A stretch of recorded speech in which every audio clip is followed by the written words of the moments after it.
The Bible is an ancient book. Sometimes people wonder, where did it come from? Where did we get it? It didn't just fall out of heaven. What was the process whereby the decisions were made for the Old Testament and the New Testament? I'm Dr. Rick Durst, and I teach Christian theology here at Golden Gate Baptist Seminary.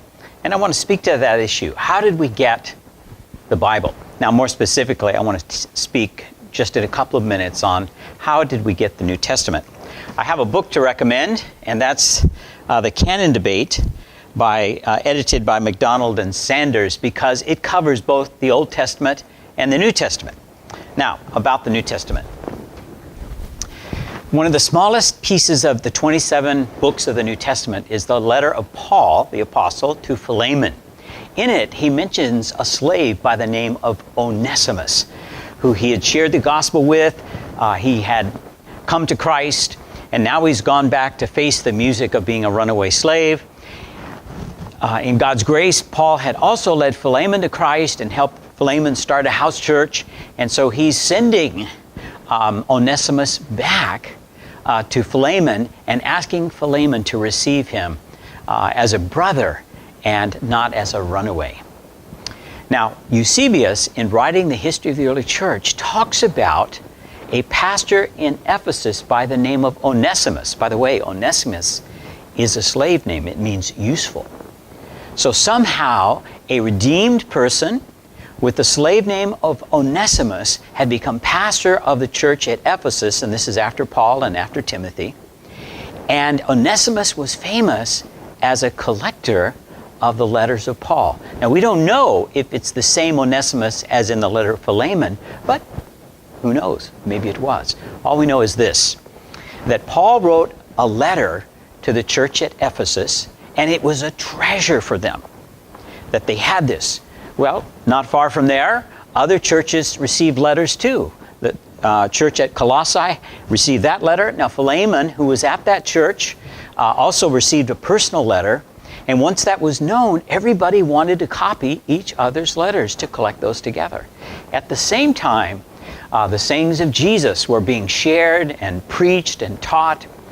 And slowly in that time period, between 50, 55, and 90, the Gospels are written. Now, there were 28 Gospels written, so the church had a dilemma on its hands.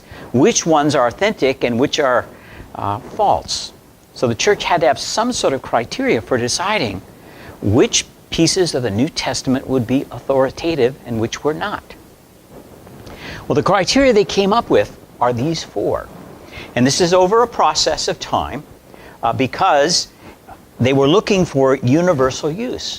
Where the gospel hadn't preached and churches were made, was this letter or this gospel or revelation, was it being used there with effectiveness? So universal use and effectiveness to transform. Paul said to Timothy that all Scripture is God-breathed and profitable for teaching, correction, and training in righteousness. So when that Scripture was read, did it have transformative power? Now, sometimes I like to compare the miracles of Jesus, say in the Gospel of John, with the magic of Harry Potter. The big difference between magic and miracle is the moral change that comes about through the action of God. Now, if you read the Gospel of Thomas, it's full of wondrous stories, but they work more like the magic of Harry Potter than the transformative moral miracles that you find in the Gospel of John. And so the church set aside the Gospel of Thomas, by the way, not to mention its false teaching about the gospel, because at the end of the Gospel of Thomas, at least one version, it tells women how to be saved by becoming a man. So that chauvinism is outside the gospel. So gospel faithfulness is another criteria. And when all of that is sorted out, four gospels pass the test, especially this test, apostolic origin. Now, Luke was not an apostle, but Luke worked very closely with Paul and with others who were eyewitnesses. And so that early writing of the Gospel of Luke, Mark was not one of the disciples, but Eusebius tells us he was very close to Peter. So there's the tradition that Mark was presenting Peter's gospel, so to speak. So apostolic origin. Now most of the 24 Gospels that were set aside were written much later than the apostolic period. So the church set those aside. So universal use, gospel faithfulness, and effectiveness to transform. Now let me go back to Onesimus for just a minute. Now think about this. Onesimus has the letter of Paul to Ephesus. He finds out that Paul wrote 2 letters to Corinth. So he writes them, I will give you a copy of my letter that Paul wrote to Ephesus if you'll give me copies of yours. So they made that deal. So now they've got multiple letters from Paul. Then they hear about the Gospel of Mark. So they make arrangements. We'll give you all copies of all the letters of Paul if you'll give us a copy of the Gospel of Mark. And you see how that grows over a time period.